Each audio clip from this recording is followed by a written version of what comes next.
Assalamualaikum warahmatullahi wabarakatuh, and a very good morning or evening to whoever is watching this video at their own time. My name is Atif bin Suran, and I am from KUPTM Kuala Lumpur, currently a student in KUPTM Kuala Lumpur and studying the corporate communication course there. For today, I am going to be presenting about a specific culture for my subject, which is cross-cultural communication, and that culture is about the Japanese culture. Japanese culture and tradition is very complex and beautiful, and Japan is also widely known for their tradition mixed with their advanced technology. Japan is also known as the land of the rising sun. And about Japan, it is made up of four main islands, which is Honshu, Hokkaido, Shikoku, and Kyushu, making up 97% of the country. And within these islands, there are 47 prefectures in total that have about a population of 127 million. So, about the Japanese culture, there are a lot to be covered with, which is the language, the religion, celebrations, sports, cuisine, architecture, and a lot more. So let's start off with the first one, which is language. So basically, language, they have three types of alphabets, alphabets, which is kanji, hiragana, and katakana. Kanji and hiragana, they all derive from the Chinese character. They have adapt and evolve it into their very own language, and they have been using these characters or alphabets from then until now. And about the religion, Japanese culture, they are made of two main religion, which is Shinto and Buddhism. Shinto is a Japanese religion, while Buddhism is imported from China.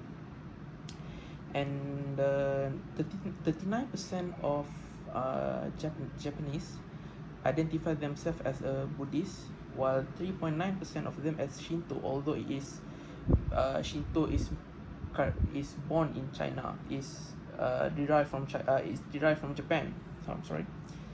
And from these type of culture, there is also cuisine. Japan mainly eats sushi. As we all know, sushi is very widely known in the world. And Japan is one of the biggest consumers of fish in the world, and they are also well known for their Japanese beef. This is the Wagyu, and yeah, Japanese cuisine like the ramen and I don't know, onigiri, all of that. Most of them is very wide known in the world, and it is the Japanese specialty.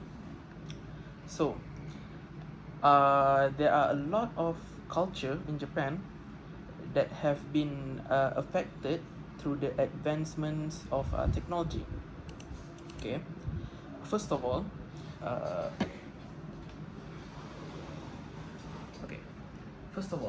is the hospitality. So, how did the hospitality in Japan change from then till now? So first, back then, hospitality is one of the traits in Japan that requires the person offers hospitality to be polite, and they have this traditional homestay. They like ryokans. They call it ryokans. They usually have tatami mat, flooring, public bath, and socializing with the owner and neighbors are greatly encouraged in these ryokan. In recent time, they have been growing in popularity as visitors from overseas increasingly want to experience Japanese culture from this ryokan.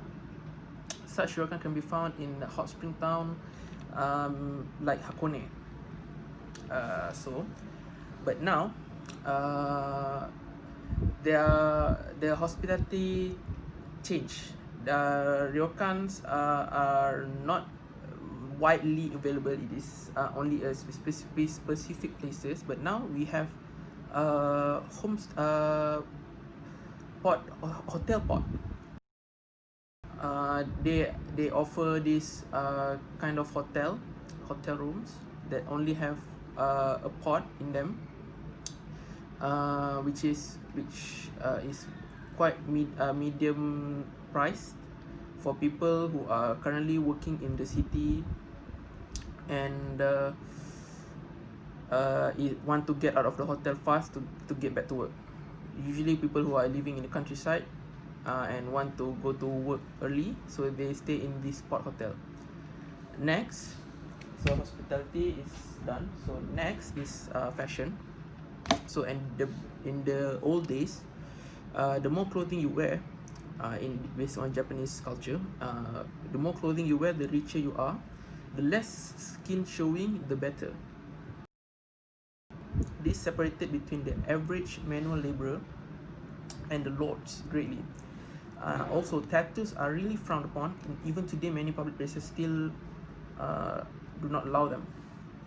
But today, Japanese culture have greatly advanced through the advancements of technology, like cosplay. We have cosplay now, which is a short form for costume play, which are derived from like TV shows, like what they call anime or manga.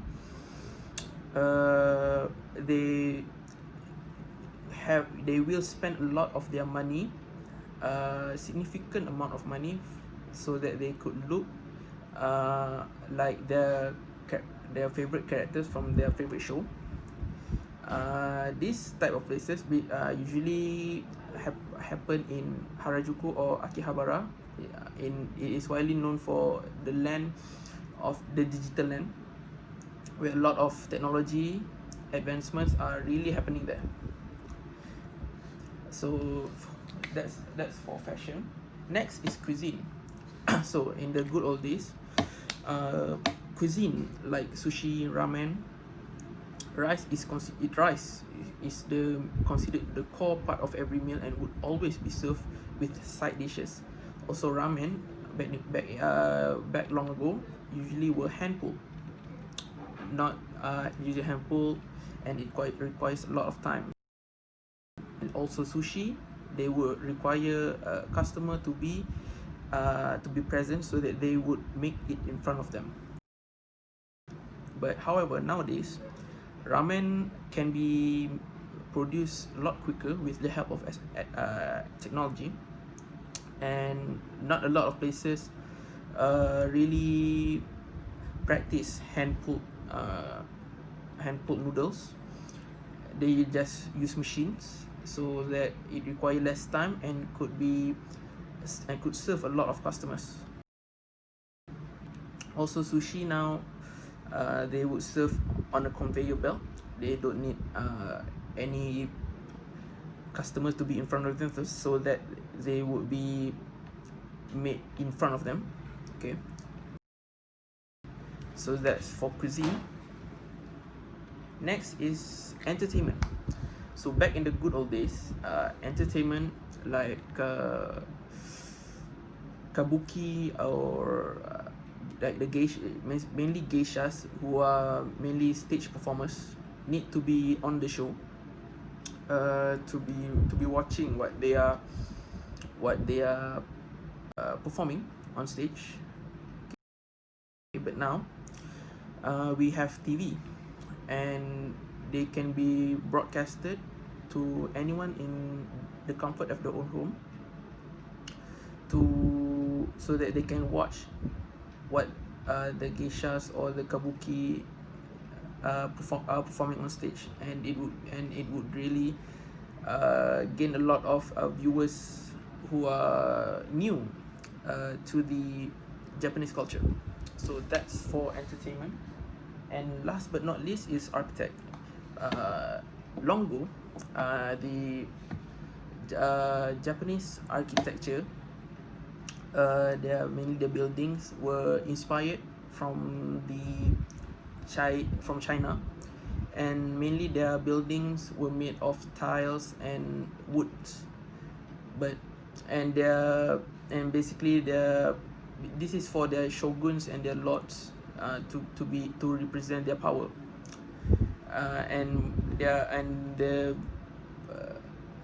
the villagers or the uh, residents would only have wooden homes. But nowadays, uh, the architect is different. They inspired from the Westerners, and technology have really advanced that they could uh, make make a building that is really strong, because Japan is also known to be uh, exposed to earthquake, and they are very with the help of technology, their architect uh, would build buildings that would withstand earthquake. With the upcoming earthquake, will not know when will come. So that's for the architecture, and with the help of technology, uh, the building that they built could really help Japanese uh, survive at their home. So I think that's all from me. uh, Thank you.